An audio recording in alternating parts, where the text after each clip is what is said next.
What's up guys, welcome back to my channel. So pag-uusapan natin ang tickets na naibenta sa larangan ng combat sports sa US. So number 1 pa rin dyan ang Mayweather vs Pacquiao. Kumita ito na $72.2 million. Pangalawa ang Mayweather vs McGregor. Kumita ito na $55.4 million. Pangatlo ang Canelo vs Triple G. Kumita ito ng $27.1 million.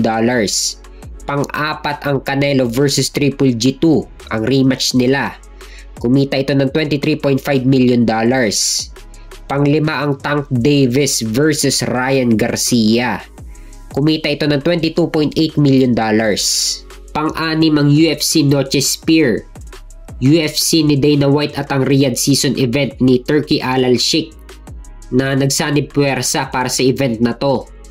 Kumita ito ng $22 million. Pang-pito ang Spence vs Crawford. Kumita naman ito ng $21 million.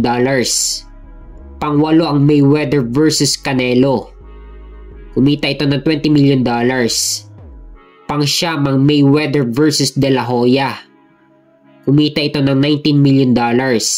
At ang pang-sampu ang Jake Paul vs Mike Tyson.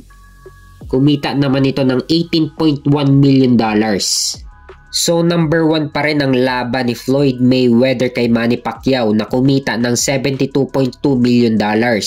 So wala talagang makakahigit pagdating sa ticket sales sa laban ni Mayweather kay Pacquiao.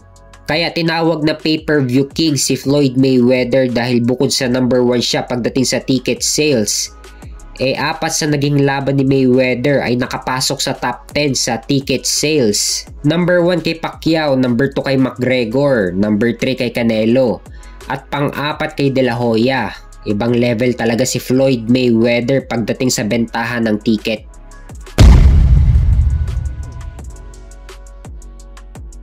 Sa kabilang banda naman, WBA lightweight champion Tank Davis vs Lamont Roach. Postpone ang laban nila sa December 14 matapos magkaproblema sa pagpili ng venue ng mismong laban nila. So itong kalaban ni Tank Davis ay kasalukuyang WBA Super Featherweight Champion. So pakain lang to kay Tank Davis. May kartada si Lamont Roach na 25 wins with 10 knockout at may isang talo. Nanggaling ang isang talo niya kay Jamel Herring na tinalo naman ni Shakur Stevenson. So marami na namang nadismayang boxing fans sa piniling kalaban ni Tank Davis. Imbis na kalabanin na lang ni Tank Davis yung mga katimbang niya na nasa lightweight division, kumuha na naman siya sa mababang division. Paraan ito ni Tank Davis para hindi madungisan ang record niyang 30 wins with 28 knockout at walang talo. Naulit na naman yung pagpili niya ng kalaban sa mababang dibisyon. Number 1 kay Leo Santa Cruz. Lumalaban si Leo Santa Cruz around 130 pounds sa super featherweight. Nilabanan siya ni Tank Davis sa super featherweight at pinaglabanan nila ang WBA super featherweight title at ang WBA lightweight title. Number 2 si Hector Luis Garcia na lumalaban din around 130 pounds. Hawak niya dati ang WBA sa super featherweight. Pinakyat siya ni Tank Davis sa lightweight upang idepensa ni Tank Davis ang WBA lightweight title.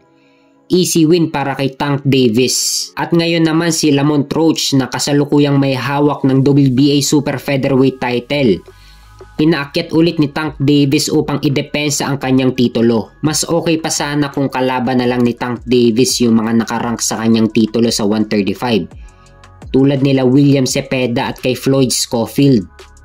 Mas okay pa yan kaysa yung mamimili ka na lang ng kalaban kukuha ka pa sa mababang dibisyon para lang maprotektahan lang ang undefeated record mo. So dito sa laban ni Tank Davis kay Lamont Roach, abangan na lang natin ang official announcement kung kailan marireschedule ang laban nila at kung saang venue.